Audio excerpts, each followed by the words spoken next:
Just my aesthetic, branding, marketing, entrepreneurship. Greetings and welcome back to the Kiss My Aesthetic podcast. Maybe she's real, maybe she's an AI robot. No one will know.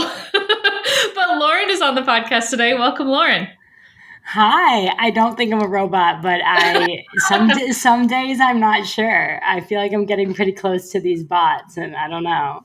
You know, maybe we're all robots. Maybe this whole work remote thing has turned us all into deep fakes. But you're going to tell us all about that today. For anyone who doesn't know you or know what you do or know what you've been interested in recently, can you give us just your spiel and introduce yourself?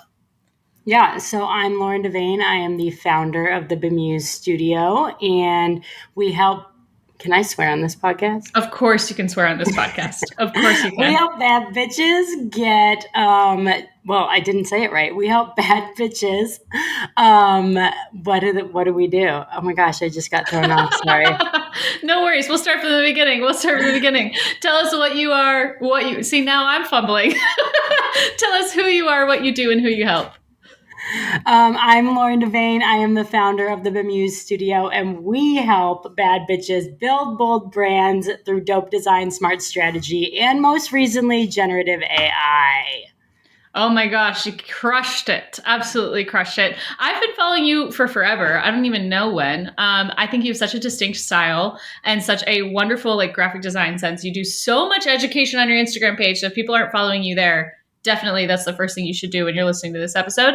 But most recently, you've been diving deep into the world of AI, ChatGPT, Midjourney, and we're going to spend a lot of this episode talking about all of those things. But bring us back to when you first heard about using AI or artificial intelligence and what piqued your interest or brought you into that world.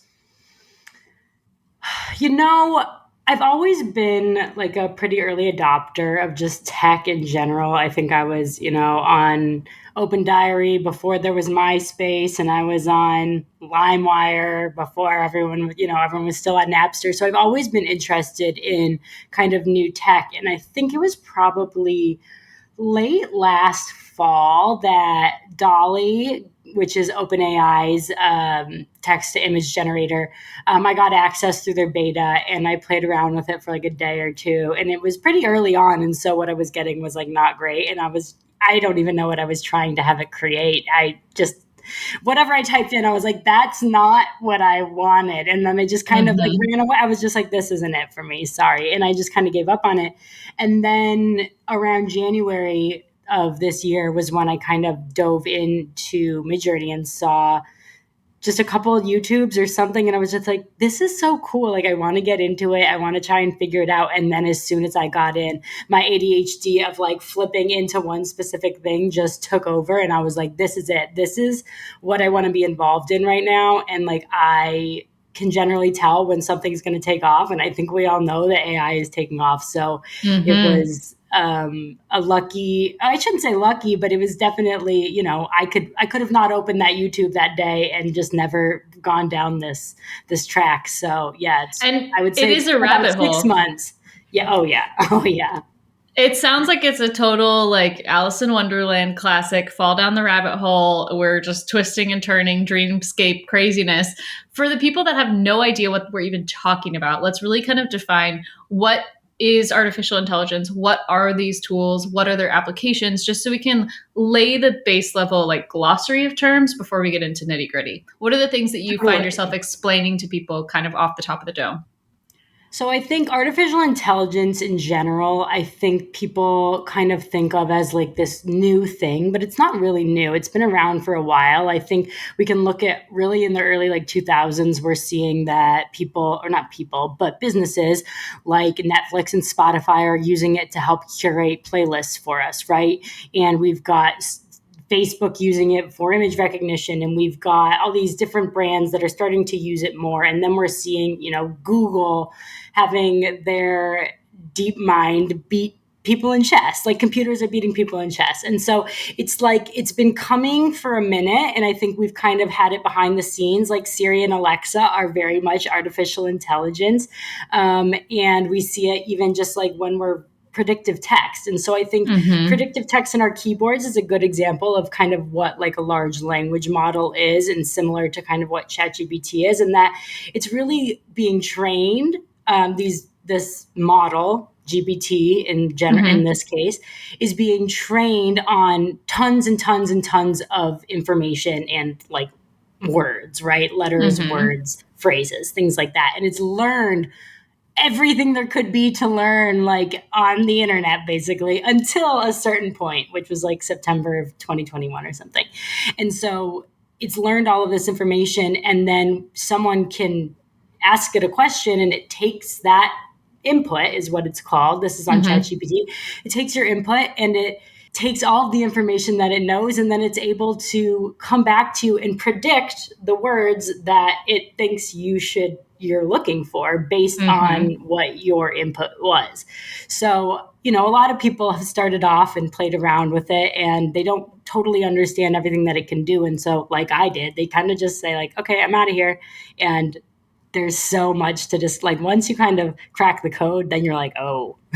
Yeah. So I think I know I'm getting like ahead of myself, but I think that's kind of what it is it's really this idea of you are controlling it. It is not controlling itself. So I think that's my main thing here. The biggest takeaway is like, don't be afraid of it. It's not alive until someone starts controlling it. Right. No, I kind of explain the same thing. People who have resistance to it as, calculators didn't put accountants out of business. So just because you have a better tool to do the job doesn't mean that your job is gone. It just means that you're going to evolve and incorporate the tool. And that's how I feel about most technology. And like you were saying as well, being an early adopter, using new social platforms, using new modalities, podcasting, YouTube, like, Adobe Illustrator, Canva, like there's so many different ways to grow and evolve. And I think if you're the kind of person that's hungry enough to learn and to evolve with the tools, you're going to have a better time than being the person that's sitting on their heels and like digging in and saying like, oh no, this is coming from my job, or this is a threat to me, where that people are going to embrace it. So I'm always encouraging, especially through this podcast, is like, find those things that are curious to you, do the deep dive, find the applications. You've done that so brilliantly. So you started first ChatGPT, right? Well, honestly, I kind of started Midjourney first. Okay. And I had like dabbled a little bit with ChatGPT, but I didn't really dive deep into GPT until after I kind of started working on what I was going to do for Basecamp, and which is my course. And I kind of retrofitted once I got into Midjourney, realizing, oh my God, if you stack ChatGPT's abilities on top of this in order to create your prompts, like it is I like to call it this like creative co-pilot, like just like, I don't even know what you would call it. Like you pack it on and it's just like extra charge that you are now like, I don't know. It's so crazy what they can do together. It's like, yeah. Okay. So explain how someone even accesses Midjourney, because I found ChatGPT to be super easy to use. Like openai.chatgpt.com, you put in your questions, you can start getting answers right away. I mean, to get help with social media content writing, it's so huge. For copywriting in general, like it's so huge for the copy aspect, because you're, like you said, you're taking the whole of the history of the internet and everything that's been published online, and you're getting access to it all at once. Just like if you're writing a research paper in college and you have to go to the stacks, like imagine instead of having to look through every book in the entire library, you just got the exact information you were looking for. So we're right there at the top, right? So Midjourney is a little bit more convoluted of getting access to it. At least I found like a little more complicated. So explain how someone can get access to Midjourney. What is the main action that Midjourney does that's different than ChatGPT?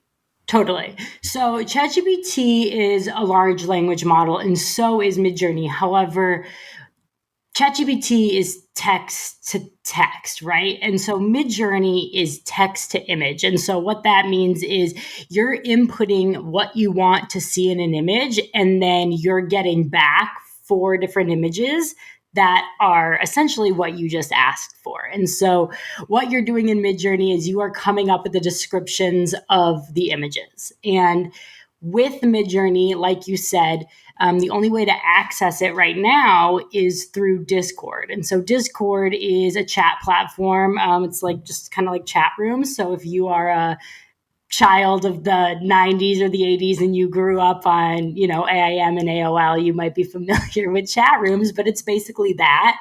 And so in order to create images, you have to join the Midjourney Discord server. And so I think what kind of throws people off about this is that once you kind of join the server, and you don't have a Midjourney membership because you're on Discord, but then there's Midjourney. So it's like two separate things. And so and I think this is the other thing that confuses people, is there used to be a free option. And then more recently, when we had the government basically come out and say, hold on, we need to chill out on everyone like going crazy on AI. Midjourney basically said, we're not doing any free trials anymore. If you want to use our product, you have to pay. And so I think there was a lot of confusion around that because there's like these newbie rooms in the Discord channel that you go into and you basically prompt and you see everyone else's images as you're making your images. And so it's almost like you're at an art show, right? And everyone is just like drawing and you can walk around and like see everyone's work that they're creating right there live. And you can even see like what their prompts were, what they put in. So it's all very open. But people are like, there's a lot of people that are like, I don't want to like, that's not how I want to create. I want to like have my own space and be able to do my own thing. And so there's a way of being able to create your own servers on Discord and inviting the bot. And so that's something that I teach in the course is like how to do that. Same with my one-on-ones, because I'm doing one-on-ones as well to help people understand how to use both these products. But it is a little bit convoluted unless you know what you're doing. But once you're in and you've got your own space and you can have it organized, you're like, I'm ready to go. And I'm going to like create all sorts of images for all of the different things. Yeah, let's talk about some of those use cases because I think that's where it's most fascinating. And I think when you and I connected last time, we chatted a lot about the way that you're using it as a branding case study tool, which I thought was so stinking smart, specifically with your Nova Mars theme hotel project. You're a big fan of case study projects, of course. I see you're wearing your Good Girls Cannabis Club hat. I love that. Obviously, Kiss My Aesthetic, we've been hosting the Kiss My Portfolio challenges, really to help people create the kind of work that they want to reflect their style to then better attract better clients. Explain case study projects and what they mean to you as a designer and as a creative, how they could be beneficial or advantageous. Yeah, totally. So I'm wearing my Good Girls hat on purpose because I was hoping that you would notice and bring it up. Of course. So before I started Bemused, I was the social media creative manager at Ulta Beauty. And so I was very like plugged into like understanding social and design. I went to school for design and all that, but I hadn't like started my own business, right? I didn't have branding clients, but I knew that's what I wanted to do. However, I knew that I needed fake work or something to put up to be able to attract clients. And so I kind of started doing this in January 2021-ish. And so there were brief clubs and brief competitions were kind of starting to crop up. And if you guys aren't familiar, I imagine most people listening are familiar, but the brief competitions where everyone is creating the same brief, similar to what you did with your stuff. And so for me, I felt like, you know what, that's cool. And I think that's a really great tool for a lot of newer designers that are really trying to like practice their craft and stuff. Totally. But I've been designing for a long time. Yeah, and so for not me, your first rodeo. I thought, well, I want to work with these certain types of industries. I want to work with cannabis brands. I want to work with beverage companies. And so I thought to myself, well, why wouldn't I just create brands in that world, right? And so my first passion project brand for Bemused, the first thing I ever posted was Good Girls Cannabis Club. And it was just a passion project and people loved it. And literally from the time I posted that, I've been getting leads once a week. I barely have a website like Instagram. I know you're a TikTok girl. Instagram is like my thing. And like, I know based on running social at Ulta and at Walgreens, like I know the power of being able to promote yourself on social media. And so why I started Basecamp was because now with the power of Midjourney, people can go and create images of literally anything. So to your point, one of my case studies was a brand called Bemused, and I used ChatGPT to help me come up with the name, come up with all of the copy for it. And I said, I want to come up with a timeshare on Mars for millennials. And I was able to create the images of the interiors, pictures of the food at the restaurants.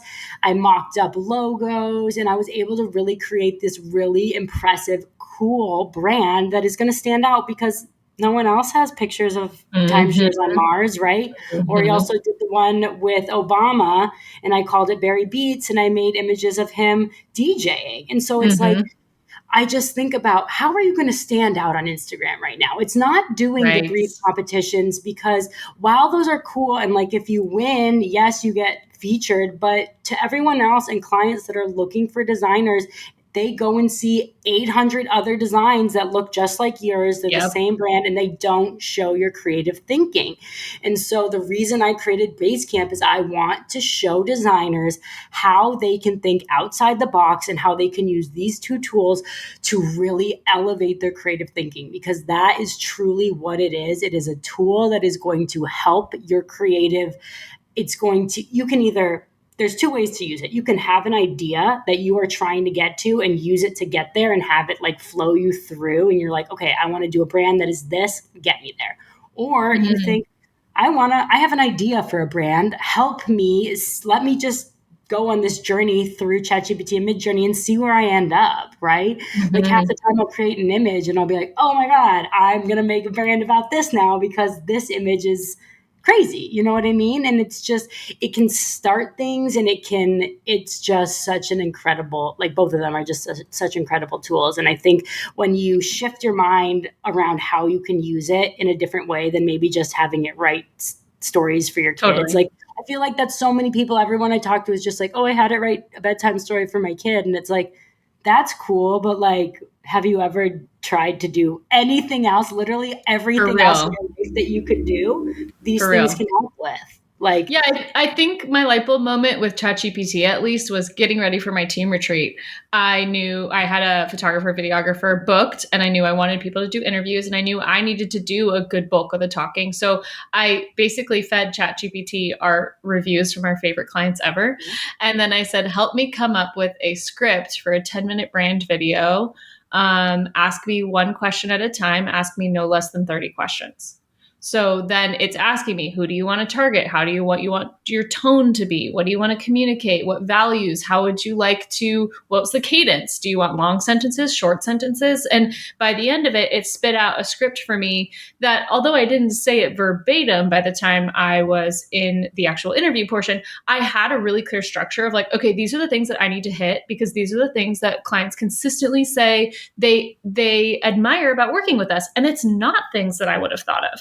It's not, it's our organization. It's our timeliness. It's our, what we're bringing to the table. It's less about like, wow, she made a really nice logo. Like that's part of it, of course, but it's more about how they felt taken care of, how they felt served, how they felt like their project was running on track, on time, well delivered. That if those are the reasons that clients write in their testimonial that they like working with us, then those are the things that I need to highlight more so than look at this logo that I made, because that's actually, at the end of the day, kind of irrelevant to attracting the kind of client who's maybe been burned by designers before or who's been left in the dust. So I think to use it as a brainstorming tool is really smart. And then what you're doing, taking that to the next level, using ChatGPT with Midjourney, which is the image generator, to let ChatGPT then help better inform how you're populating images. And one of the things you showed me, you had this incredible matrix of all these incredible art historical categories, artists, time frames, everything. And my art history brain, like, oh my God, I like died and went to heaven. I was so excited. Tell everyone what that is and why it's so important to understand have a good vocabulary around visuals with this stuff. So the idea came from, there's a guy on Twitter that I follow. His Twitter is like Nick Floats. I don't think that's I think his last name is something different. But he's been posting a lot about like a lot of his Midjourney experimentation. And he came up with this idea to ask ChatGPT to create a matrix for him of all of the different parts, I suppose, of a room in a home. So, well, not necessarily parts, but you're basically having you're having Midjourney create an image for you, right? And so you're telling it you want a wide angle shot, and you're telling it that you want morning light, and you're telling it that you want bohemian style, and you're telling it that you want it to be a living room, and you're telling it that you want the focal point to be this. And so you need all of these different pieces to your prompt. And so basically his idea was have ChatGPT create a matrix of all of the different parts that you need in your prompt, and then tell it to fill it. You basically tell each column, I want this, this, this, this, and this, and then fill it with 30 rows of content. And then it just fills it. And so then from there, you can copy and paste, and you can have this morning light, wide angle, IKEA kitchen, or you could switch up the rows, copy and paste, and you could have something totally different. And so I took that concept and kind of snowballed on it. And because I have my course, I really wanted to give all of my students the best resources to be able to really create the best prompts. And so I had it I took the idea of making these charts, and I had it come up with a list of all of the different art styles and the descriptions of those and examples of artists that use that. Because once you get into Midjourney, when you're prompting, having those descriptive words and understanding the art style that you're looking for, and understanding if you're trying to have it make some cinematic shot, and you're trying to recreate Wes Anderson's style, like you want to know what are the things that describe Wes Anderson's style, like what would I tell ChatGPT? So by giving them this master list of all of these different words and things that they can go to, because I created one for subcultures, and I created one for just like different film types and camera types, because you can tell it the different film type. You want it to be a Polaroid style, you want it to be a cartoon character, like literally anything you can imagine, you guys, like Midjourney will create it. And it is just mind-blowing. Literally, I even teaching it,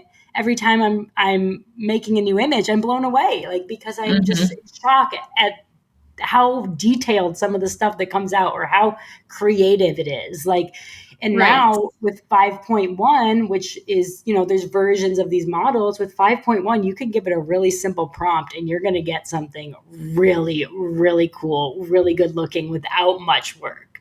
Wow. But when you know how to make it even better, then you're just like opening up.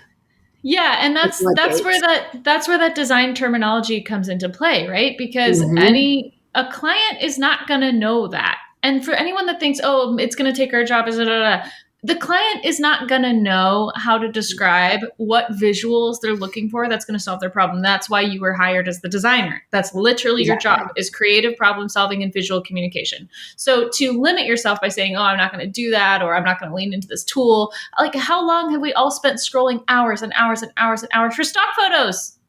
Yep. And then you go and you scroll, and you're like, damn, I can't even find, I know I really want this picture of a bike with a pink wall that I'm going to Photoshop to add a mural behind or something. Like, and the fact that you can just generate that, and you're not having to go find, like, we did this actually with the Canva text to image tool for one of our client accounts, a Peach Grove house. So it's this home residence on a peach grove farm in New York. And part of the content that we wanted to create were recipe ideas. So we asked ChatGPT to write a recipe. It was like coffee cake day. We're like, write a recipe for a peach flavored coffee cake, because we couldn't find any on the internet. And so it did. And then we went to the text to image feature on Canva, and we said, like, create a peach flavored coffee cake image, food photography image on a white background with a blue cake stand, da da da da da da da da. And it was like, boop, and it gave us 4 options. And so we posted it on social. We explicitly said, like, this was AI generated. But it goes to show, like, how many images do you think we've seen that we didn't know were AI generated at this point? And okay, you also said in your course, which is called Basecamp, BAIS camp, not to be confused with. Yeah, it's actually, so it's Bemused Studio. It's AI inside of Bemused Studio. So there's, and a base camp is really where everyone comes together before they go on this exploration. And I really feel like that's what this is, because it is such a new technology. Like, I really feel like the people that are embracing it right now are kind of like the forefront explorers of like what this is going to be. And so it's kind of like that direction, but it's also like space themed, because it's space, and I just feel like space I see the connection. Yes, it's all there. There's all, It's all I'm a there. brand girl, right? I got Of to make sure course. that it's all connected. Of course, but not to be confused with Basecamp, the project management tool, which I love Correct. and talk about on this podcast all the time. So something different, but very cool nonetheless. You are in the middle of it. By the time we're recording, you're in the middle of this course and pulling it together. Yep. You had a lawyer to come on to talk about the legality, because I think that's the next big question, right? Like you start generating all these images, you start generating all this content. What do you have to disclose legally? Yep. And what are the implications of using images that are generated that didn't otherwise exist? Yeah, so we had Amber from the boutique lawyer come in and talk. She's one of my clients and she's awesome. And she was cool enough to let me, come in and use AI to generate images to use on her sales page Cool. her sales page for selling, or don't get sued selling. That's not what it's called. Sorry, Amber. It's called landing sales legally. That's what it's called. Nice. But you can hear that a lawyer is telling me go for it, use AI, right? So there are no laws saying that we have to disclose anything currently. So you can go and do all the work you want using AI, and you don't owe anyone to tell, like, anything to tell them that you used AI. However, I recommend telling people you're using AI. People Yeah. are going to start seeing it as a selling point to work with you, right? People Yes. want people that understand AI because they don't understand it. Maybe you want to work with people that are not excited about AI, but that's probably counterintuitive because that's the way we're moving. So Right. you definitely, you're good. You are able to use anything commercially that you create using Midjourney. You do not own the copyright to anything that is created using Midjourney or ChatGPT. But you're able to freely use it commercially. Obviously, I would probably tell your clients, and I think Amber talked to us as well, is about just like disclosing in your contracts that you are using AI. You legally are not. You don't need. Obligated. Again, Yeah. I don't take this from me, but Sure. it's more about that you just don't own that copyright. Yeah. No, I think we're at a really interesting point, because imagine being at the forefront of social media, right? Where at first it was like, oh, are you really my parents, this is hilarious. In like 2011, before Facebook business pages, they started a side company where they were running Facebook profiles for businesses as individuals. So they were helping businesses like set up the local florist as like so-and-so florist, and they were helping them do their marketing on Facebook as like with a login as a human being, but like predated the business Facebook page, right? So Yeah. they called it In Your Face. That was what their business was called.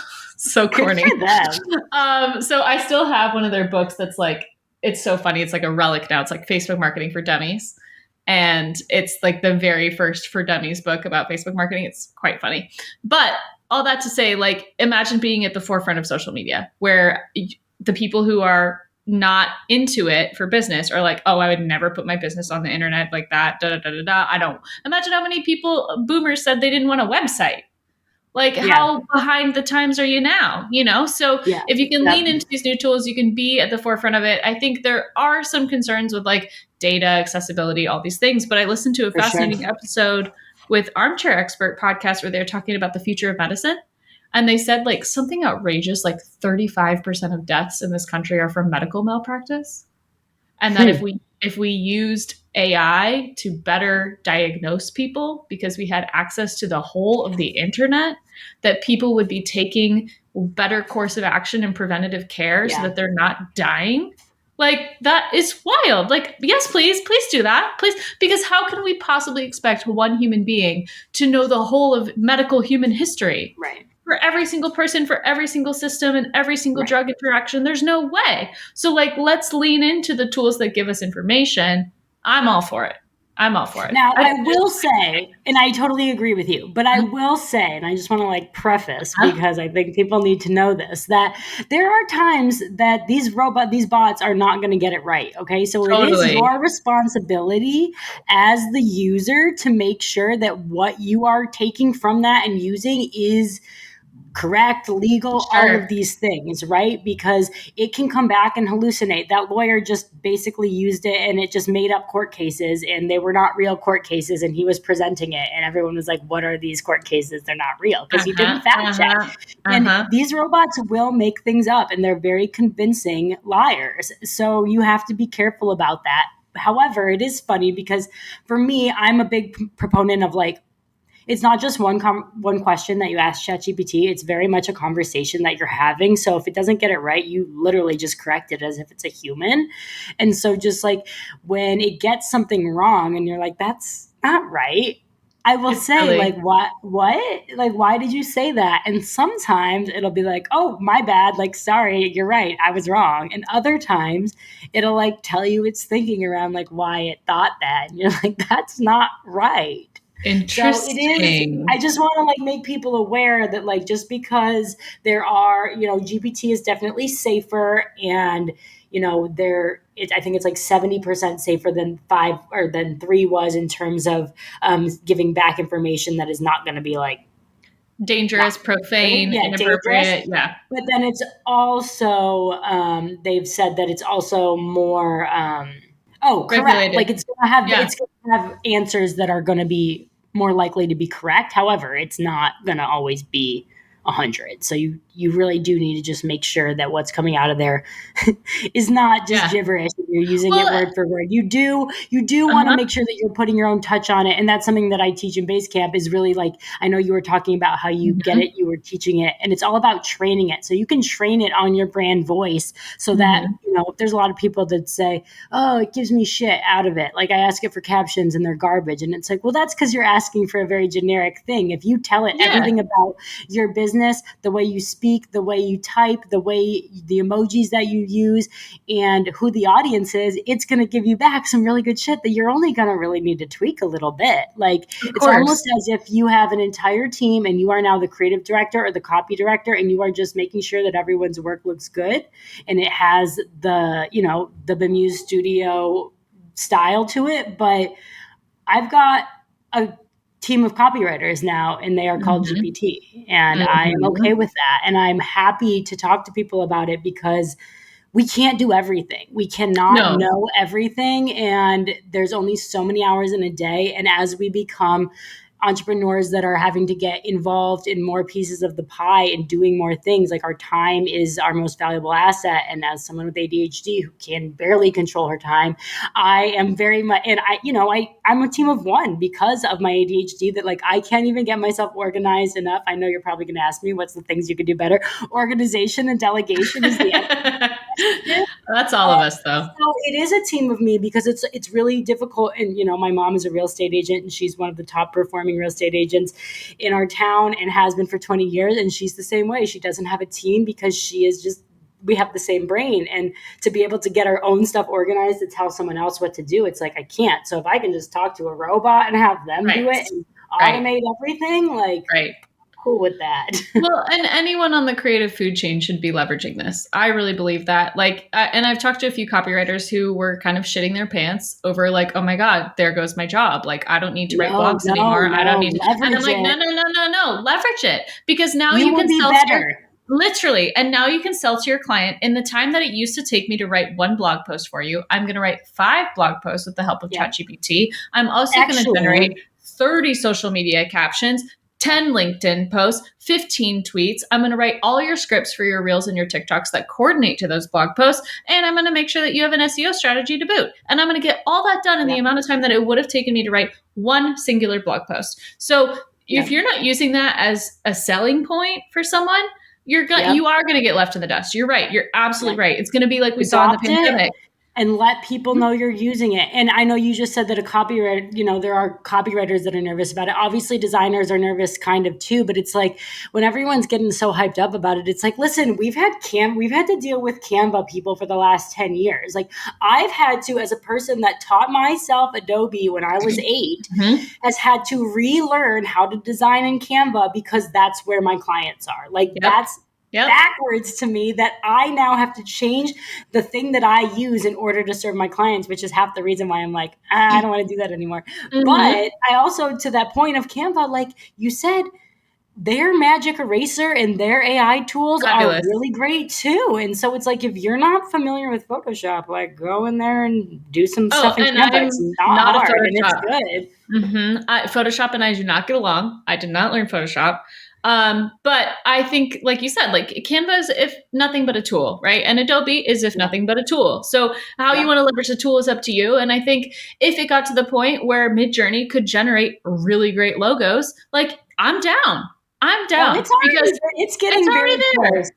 Yep, Totally. it's So getting it's very like if close. you can look at every example, like, but I think that still doesn't, it doesn't eliminate the person brain that is the curator of the visual information, because all of us are becoming curators, not so much creators. You're not the one sitting Yep, down formulating the thing, you're not doing the sketch, you're not creating the logo, but you still have to discern, this is a good idea, this is a bad idea, this is a nice logo, this is a absolutely. shit logo, this is a good image, this is a bad image, and you are in the driver's seat.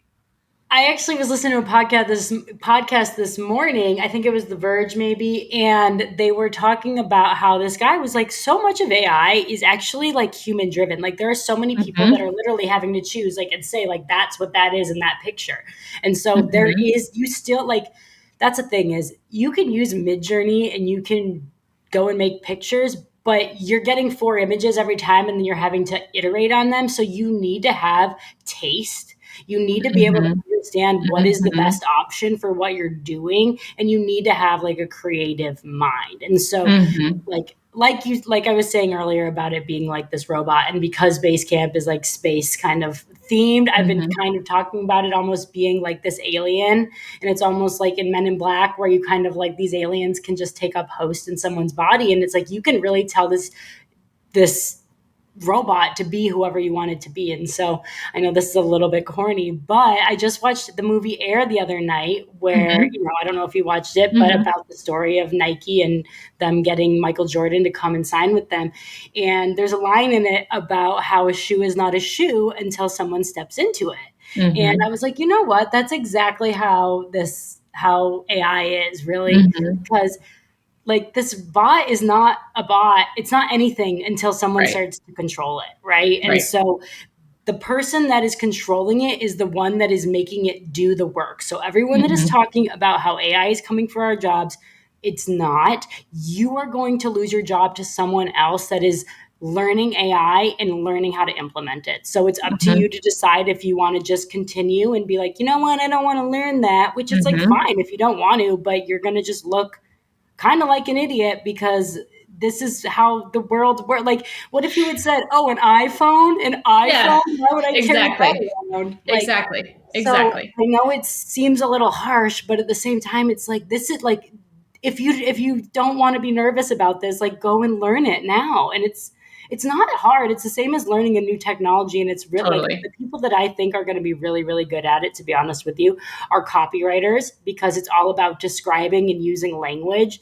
And so I'm going to like very quickly like do a little plug because I Mm-hmm. know you were talking about copywriters, but Amy from Damn Right Copywriting, she's in Australia. She actually just launched a course yesterday, so I don't know if it'll be like still available when this comes live, but it's AI for copywriters, learning how to Cool. use ChatGPT for copywriters. So I think, all, like any industry, I think we're going to start seeing more and more courses. Mine right now is specifically for brand designers, but I think that I also do one-on-ones where I'll just hop in for an hour into your business and we'll look at all the different things that you could be using ChatGPT to do, and people are loving it. It's just like their Mm-hmm. minds are like blown once they get off the call. And so I just think that there's just so many different ways for people to start using it, and it's just almost like you just have to like pull back a little bit. And that saying of like you can't really see the inside of the bottle from you can't see the outside of the bottle from the inside. So it's almost like Mm-hmm.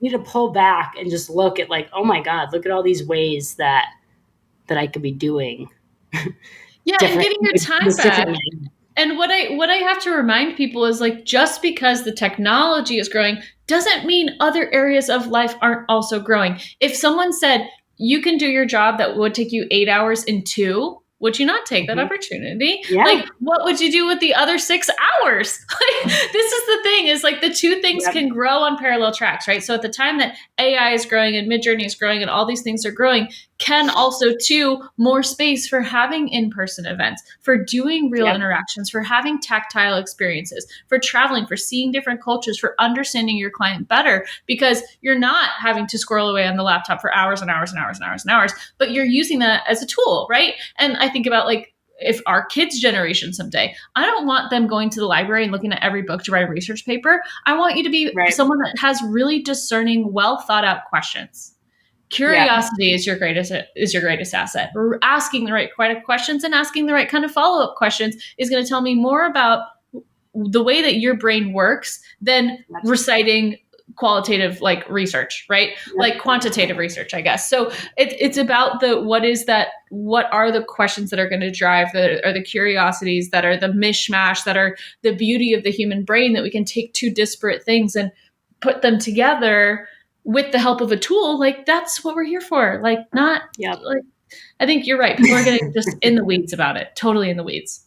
Yeah. Yeah. But oh my gosh. I mean, it's to be expected, I guess. I see people's perspective, and I think that's the thing that I want to like make sure that I am letting people know that like I get it. I understand the fear and I understand, but at the same time, it's like there's just as good of a chance of me like getting hit by a car walking out of my house today as we have of like AI coming and like rising up and like, you know what I mean? So it's like I just think use it while you can until who knows, maybe the laws are going to change, but it's like if you can utilize it right now, which you can, everyone can utilize it for free even. I mean, obviously Midjourney costs money, and if you want the pro version of GPT, you need to pay money, but they're like $20 a month for a personal assistant to access do to the entire internet. You're charging a lot. It's worth it, I think. I think so too. And from my understanding, ideas like there's one side of like saving time, but like when you look at it as this like creative partner, it's like they're two different things. Right. And I think that the paid membership part, from at least my understanding, is to make sure that there are enough people employed on that side of it to make sure that these tools run and that they run efficiently and effectively, and that like it's not like the charging for the membership is less of a cash grabby vibe that I get and more of a like we want to make sure that this is a tool that's responsible for society. Well, Midjourney is like a team of 10 people. That's like it's very, very small, but they like host like office hours every week and let you know like what they're working on. So like currently they do have plans to get off of Discord and like try and have their own, but they've like paused on that right now because they're like, we'd rather just like make it so that like the images are better. So we don't know timeline of when we're going to get the next version, but stuff is coming very quickly. So that's the other thing that, for me, it's like, oh my gosh, this stuff's moving so fast that it's like, you got to kind of make sure that you're keeping up to date. And so like finding your sources that you can like start to follow to kind of be your like AI guide of like, because every day I find new apps and new tools that I'm just like, oh my God, like this note-taking app that I have for my Zoom calls. Oh my God, it summarizes things and it's so crazy. So off the top of your head, like what are your favorite either sources to find information about AI and AI systems, or favorite tools that utilize AI in a way that you're really implementing in your day-to-day business life? Yeah. So there's a couple different like products that I really love. So for podcasts, I use Snipped. And it's SNIPD. And what I love about it is it's all AI powered. So like I walk my dog all the time and I listen to podcasts while I'm walking my dog, and I have ADHD. So it's like I'll have a thought and then it'll be gone like 2 seconds later. And I'm like, oh my God, that was such a good idea. And so when I listen to podcasts, it's like there's so much great content that when I hear something, I'm like, oh, I agree with that. I want to make a carousel like talking about this in my way or whatever. And so with this, you're able to just on your walk, just like tap your headphones and it'll save that portion of the podcast you were listening to, and it'll summarize it all, and it'll send you an email at the end of your podcast and say, here's all of the points that you wanted to remember from your podcast. You can also have it'll like transcribe everything, and you can join groups around a specific topic. So like I'll follow AI and people will just create snips from different podcasts that they listen to, and it'll aggregate them. So you can just listen to all of like the best things from AI from all of the different podcasts, and you can tag it. So it's like, if this was an idea about content, you can go back and click on your content tags and see all of the snips that you saved, and everything will be summarized. Like it's wild. So Snipped, I'm a big fan of. You're living in the year like 2050 already. You're already living ahead of everybody else, because that sounds like a great idea. I love that. Snipped. Okay, what else do you have? Calibri is the other one that I just started using, and that is an app for Zoom, but you can also use it on like other recordings, and it records your like the pro version. You need to have the pro version. I made the mistake of not getting the pro version, and you don't get the summarization. But this thing, we used it on our call the other day with Amber. She spoke for 2 hours. It records the entire transcript, and then it summarizes the entire thing into like really nice headings about what was talked about. And then you can click into that portion of the summary and it'll start playing the video right where you clicked in. So there's now for courses, like this is amazing for me because now I don't have to go in and cut up. I don't have to sparse things. People can literally go exactly to where they want and it'll start playing. I can literally send a link to the entire team and they all have access. Like I'm a huge fan of that. And I just started using it, but I went and that's called Calibri. That is called Calibri. It's COLIBRI.ai, but they're like not on social. They're like, I think they must be very new. They're not on social at all. And then what's the other ones that I like? I know you're using like the Photoshop generative fill and AI tools within that. My sister sent me the most hilarious TikTok this morning that said, girlies, this is what you should send him if he ghosted you. And this girl took a picture of herself like with her arm out and then AI generative filled like a baby in her arm and like a hospital bed behind her. And it was like, hey, how have you been? And like sends the picture of the baby. Well, to the guys that ghosted her, and I'm like, oh my god. I saw one of a girl that was like, this is how you should respond when someone asks you to move, and she like took a picture of herself and then she like colored and said like hospital bed, like messed up hair, like put a woman behind her and was like, I'm in the hospital, I can't come help you. Can't help. It is crazy to think about like how people, because Canva is so accessible. People are going to be able, like, I just feel like dating sites and stuff are just going to be like such a shit show. And we were talking about this actually yesterday with Amber about how I think eventually they are going to have to do some sort of like watermark, almost like an NFT or live something. Authentication. Yeah, that like this was created with AI or it has AI as part of it. You know, Be Real should be really partnering with the dating apps.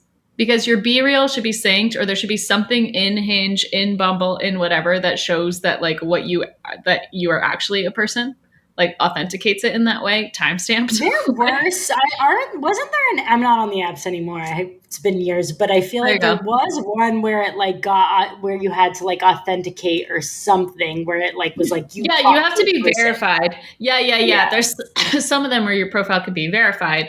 But yeah, it does kind of open up a can of worms as far as like impersonations, fake images, like, and it's funny. It's funny, haha. There's going to be problems. It's funny, haha, for now, but it may not be funny, haha, for very long. I mean, there's definitely been some examples of stuff that's like, you know, people are like showing images of like explosions at like government buildings and stuff, and like CNN picked it up. Yep. It's like, you know, so there is going to be problems. This whole next political season. Yeah, it's just going to be a mess. I think about it similarly, unfortunately, but like to guns, and that like there's always going to be people that are going to misuse guns, but there are people that use them for good, and like, or you know, they just go and use them responsibly, and like they're whatever, and like it's the same with anything, right? People are going to like make child porn or like whatever it is. Like people are going to do bad things, and so I don't think it should be your responsibility to say, I'm not going to use these tools because like maybe some people are going to use them for bad. Like the internet is used for bad. Like, you know what I mean? So I think that's a way to kind of like look at that idea of like, if you think that like you're contributing somehow, it's like, but all the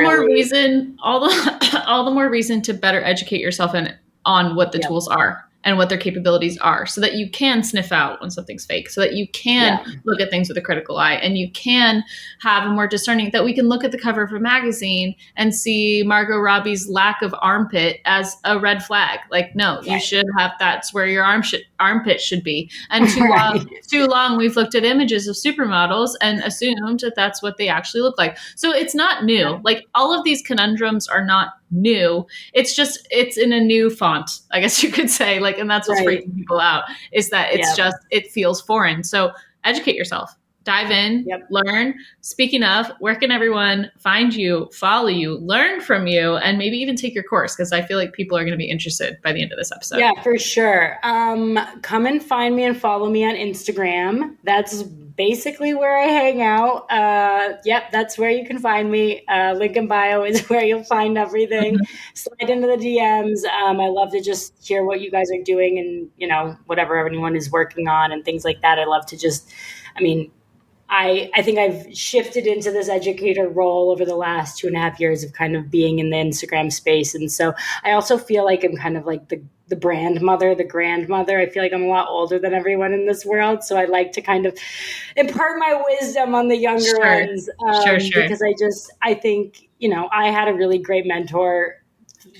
And I think there's so many kids and just designers in general that are coming out of school, if they're going to school at all, and then they're just jumping right into doing their own thing. And I was able to work at Walgreens and Ulta for 10 years and get experience in all of the different spaces. And so I think it's harder when you don't have a mentor and you're just doing it on your own. You don't know what you don't know until someone shows you. And so that's something that I really like and passionate about, is just finding people that really, have the drive and have the creativity to be able to do it, but they just need like a little bit of like guidance. And so that's something that I really love to help with. So, definitely reach out and ask questions and let me know how I can help. At Bemused Studio, correct? Oh yeah, sorry. Yes, at the Bemused Studio. Perfect. And yeah, I've got Basecamp is live right now. We're doing a 2-week beta. And then, so by the time this is live, I'll just kind of be going in and figuring out how we can improve. And we'll probably likely be relaunching to the wait list, because we've got about 350 people on the wait list already. Wow, so if you're interested, sign up for the wait list, because I'll probably open specifically to them first, and then we'll see how it goes from there. But the other way that you can work with me if you're interested is doing one of my chatbot and chill sessions. And that's specifically, you can do an hour-long ChatGPT one where we basically just dive in. I show you the basics of like how to really do really great prompts and how to like train it on your brand voice, and how to teach your clients to train it on their brand voice, and how we can just figuring out ways of how you can use it best. And then, the Midjourney version is that plus how you can use Midjourney in your business and teaching you the ropes of that. So yeah. And then also, if you have like a community or anything, I'm speaking in a couple different communities to talk to, doing a package design course with Laura Evans to talk about how package designers can be using it. Norfolk to talk to their web designers and how they can be using it for their templates. So really, I can come up with a million ways for all different industries to be using it. So if you are interested in learning about how you can use it, please hit me up and I'd love to help. Amazing. Well, thank you so much for your time. Thank you so much for teaching us so much about all this stuff. I'm reignited to go down the rabbit hole with you. So I'll see you down there. Good. I can't wait. Awesome. Thanks everyone for listening, and we'll catch you next time. Bye.